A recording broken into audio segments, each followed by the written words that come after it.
In episode 35, I give my thoughts on Bill Murray's advice on relationships. Masculinity for the intelligent man. I'm David Tian, Ph.D., and this is Man Up! Welcome to Man Up, episode 35. And I'm David Tian, Ph.D., and I'm here in Seoul, Korea. Literally, like I've been mentioning past few episodes, on the way to Toronto. Long flight coming up. Let's just dive into it. This is a question from Mike, and he asks, what do you think of Bill Murray's advice on relationships? Which is this. I'll just read out the Bill Murray quote. If you have someone that you think is the one, don't just say, okay, let's pick a date. Let's get married. Instead, take that person and travel around the world. Buy a plane ticket for the two of you and go to places that are hard to go to and hard to get out of. And if, when you come back, you're still in love with that person, get married at the airport. Bill Murray. Hey, I love Bill Murray. I love all his movies. I love the dry humor, and I don't think he's being humorous here. I think this is actually decent advice. I'm gonna give my thoughts, but on what could be improved. But I think it's great advice to, there's a reason why it appeals to us, and it's because of adversity and like adventure, right? So adventure and adversity, the two A's.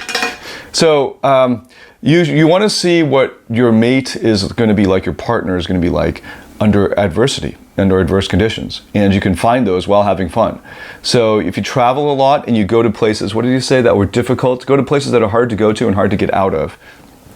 I'm assuming that means partly because of adversity, but it could also mean because of isolation. So here's another thing, right? So you go to an isolated place that's really tough. I don't know, like Survivor, kind of Survivor Island, and you find out what you're really about there. Here's the deal.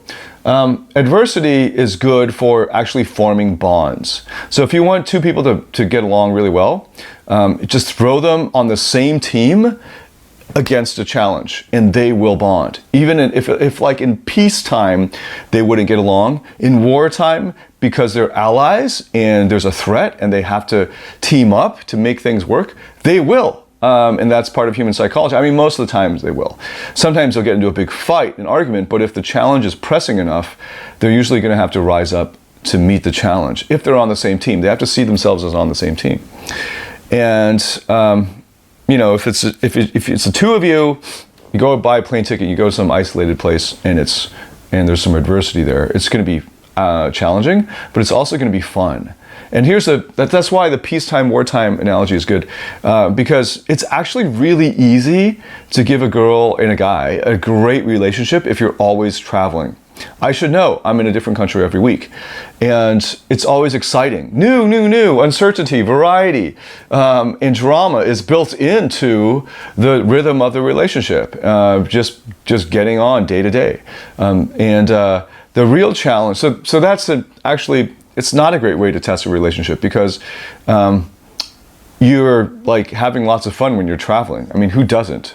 And when you're in a strange place and it's just the two of you and you have to cling to each other for support and survival, of course you're gonna feel that emotional bond. In fact, so for the sneaky guys who are wondering, how do I make a girl fall in love with me? That's one way to do it, right? Take her on vacation, somewhere isolated, just the two of you, and make her on your team, and you have to complete challenges. I mean, that's really easy. Then she's got a bond to you.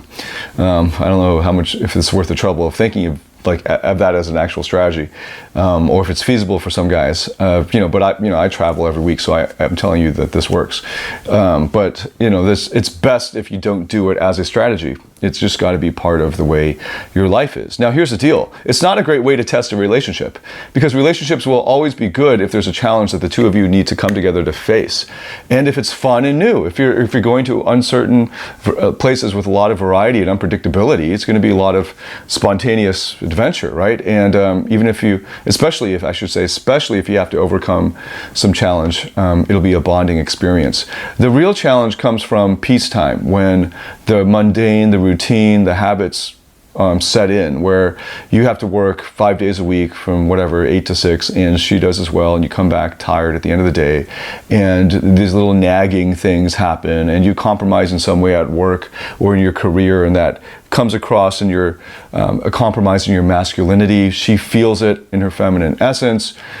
She starts to act out. She starts to complain or nag about things that really aren't the problem. They're just excuses or, red herrings, like covering things up. The deeper problem is this discontent with your lifestyles. And there's so many great movies that illustrate this, but there's a great one called Reservation Road, which is quite extreme, especially towards the end, but encapsulates for the first half of the movie that kind of discomfort and of the routine, of the settling, the feeling of settling and all that. Now, if you took those two, the old Titanic couple, in fucking Titanic, you put them in some crisis situation where they're traveling, they're gonna have fun again, they're gonna come alive again. And that's part of the plot line of that movie, that both of them are looking for a way to feel alive again. But they're actually doing it separate from each other, because the routine has killed all the passion and the sexual tension. So I would say that that's not great advice for a relationship. It's obviously good to build a relationship that way, and it's great to have these memories and experiences, but the true test of the relationship is when there aren't built into the time together, there aren't these exciting new things that are going on, but instead you're pursuing your thing and it's steady and strong. Can you survive the steady and strong? Can you stay strong during that steady, routinized, habituated lifestyle? Okay, so that's what I would say. Look for how you do during peacetime. Okay, so this is Man Up, David Tian, Ph.D. Make sure you join the Facebook group, and we approve requests regularly. And in there you can ask your questions to me, and I'll answer them for you personally. All right, till the next time, Man Up.